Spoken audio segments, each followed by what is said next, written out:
The Euphrates River dries up. A mysterious tunnel has been revealed. The river, the cradle of human civilization, is drying up. The Euphrates River finally dried up, and something amazing happened.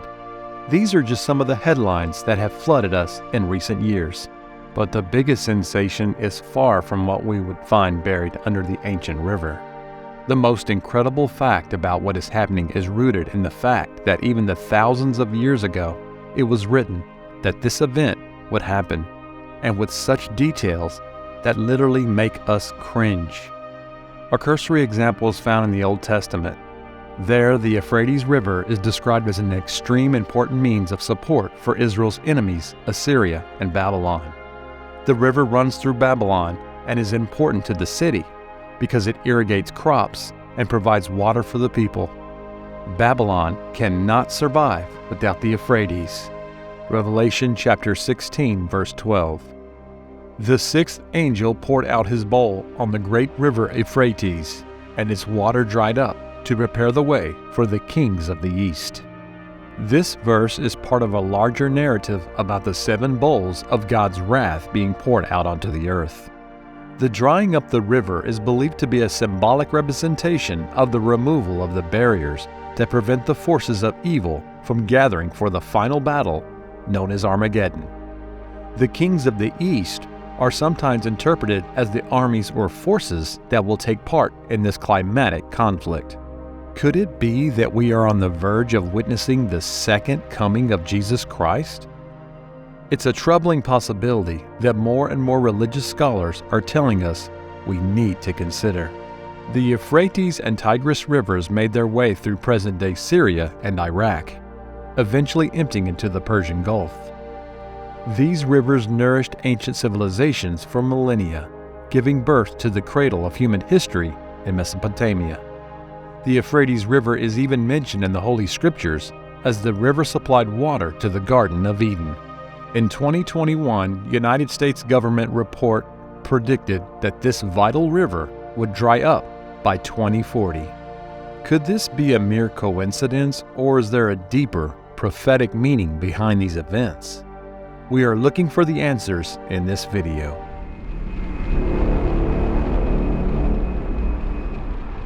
The earliest mentions of the Euphrates came from a cuneiform text found at Shurup and Nippur in southern Iraq. They date from the middle and 3rd millennial BC. In their text was written in Sumerian. The Euphrates is called Beruana. The way the river is spelled shows that it was considered divine.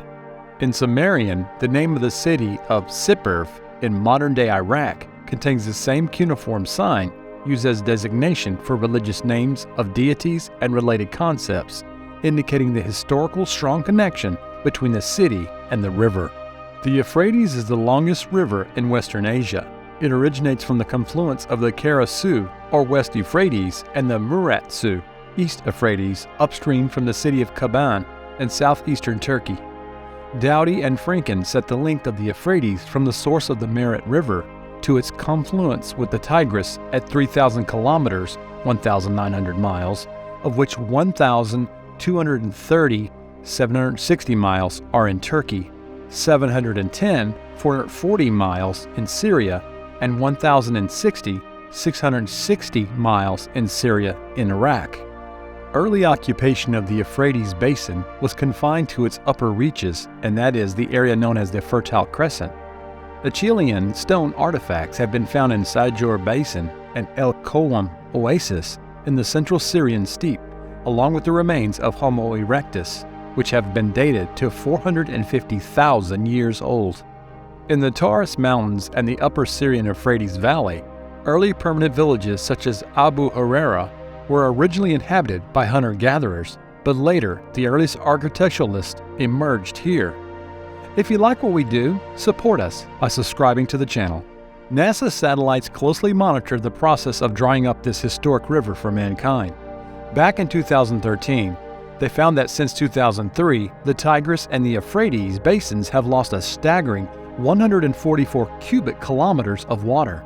As Jay Fimiletti, a hydrologist and professor at the University of California, notes, the data show an alarming rate of decline in total water storage, in the Tigris and Euphrates River basins, which currently have the second fastest rate of groundwater loss on Earth after India.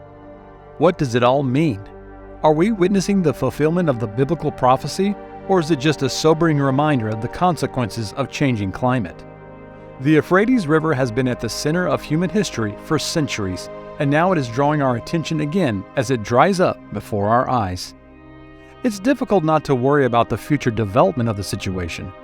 After all, the lives of millions of people connected to these rivers are at stake, and if they continue to dry up, the consequences could be dire. The professor continues, after the drought in 2007, the rate of drying started to become monstrously fast. Meanwhile, the demand for fresh water continues to increase, and the region does not coordinate its water management due to different interpretations of the international laws. As tensions rise and water resources dwindle, the region is on the brink of disaster. The problem is already affecting the people, and currently many of them are losing their lives due to the drying up of the river. A report in the British Medical Journal highlights the increasing prevalence of clean water emergencies in Iraq. A field coordinator at the Tigris River Protection Association in Iraq told the publication, diarrhea, chickenpox, measles, typhoid, and cholera are currently spreading in Iraq due to the water crisis. While reason often leads us to take Bible prophecy with a grain of salt, what is happening to the Euphrates River may indeed signal a monumental shift in the region.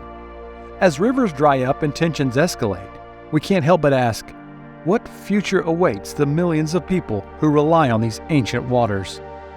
The Bible predicts that the Euphrates River will dry up and make way for the mysterious kings of the east to pass through.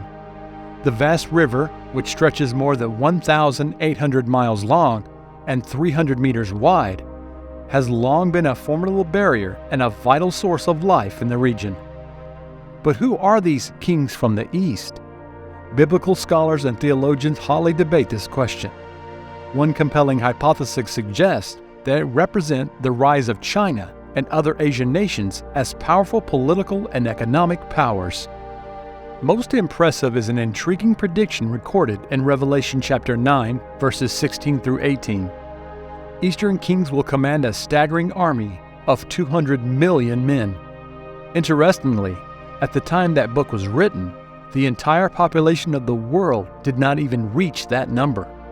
Yet today, only China has such a large army, just as predicted in the Bible.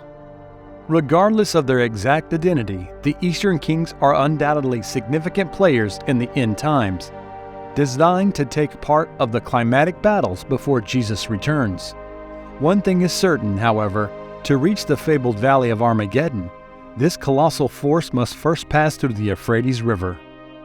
After all this, one can't help but wonder if we are witnessing ancient prophecies unfolding before our eyes. Some believe that this is a clear sign that Jesus' return will take place in the coming years. Matthew chapter 24, verses 44 reminds us of this. Therefore, be ready also, because the Son of Man will come at an hour you do not expect. Euphrates also appears with one of the 7 angels whose trumpet heralds the approach of the final judgment. Release the 4 angels who are bound at the great river Euphrates, ordered a voice to the 6th angel of God. The angel obeys and releases the agents of death, who are prepared and ready at this very hour and day and month and year to destroy 1/3 of mankind. You can find detailed video about the 4 angels chained to the Euphrates River in our channel. In chapter 9 of Revelation, John speaks of the leader of the army of locusts unleashed upon mankind, known as Abaddon in Hebrew and Apollo in Greek. Intriguingly, both names mean destroyer, which is one of the meanings of the name Saddam. The 5th angel blew his trumpet, and I saw a star fall from heaven to the earth. The star was given the key to the abyss shaft. When it opened the abyss, smoke as the smoke of a giant furnace rose from it. The sun and sky were darkened by the smoke from the abyss, and out of the smoke there came down upon the earth locusts, which were given strength like the scorpions of the earth.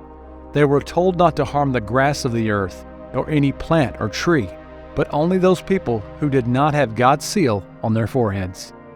They were not allowed to kill them, only to torture them for 5 months, and the torments they endured were like those from a sting of a scorpion. In those days, men will seek death, but they will not find it. They will long to die, but death will elude them. These locusts had as king over them the angel of the abyss, whose name in Hebrew is Abaddon, and in Greek, Apollo. According to Erwin Baxter, founder of End Time magazine and pastor of Oak Park Church in Richmond, Indiana, Iraq fits like a glove the apocalyptic descriptions. He foresees a key role for Iraq, which will lead to the end of the world due to the ongoing conflicts with the United States. However, Craig Hill, professor of New Testament at Wesley Theological Seminar in Washington, D.C., expresses concern about such interpretations. As an expert in biblical scholarship, he argues that the end-time theorists often manipulate Scripture to make it conform to their views. Although they claim to read the Bible literally, they often select passages from very different historical contexts. Hill explains that the interpreters of prophecy often conflate verses from sources to support their views. In doing so, they ignore the intricate tapestry woven by the biblical testimony. For now, the only clear thing is that more than once in the ancient religious writings, the river Euphrates is mentioned, and in a way that's not particularly favorable for us. Are the scriptures and prophecies correctly interpreted? Will we humans today be able to deal with all this natural problem we're facing? Will there be a judgment at all? Apparently, we are yet to find out. If you like what we do, you can find more similar videos in our channel. Subscribe to be the first to see our new videos.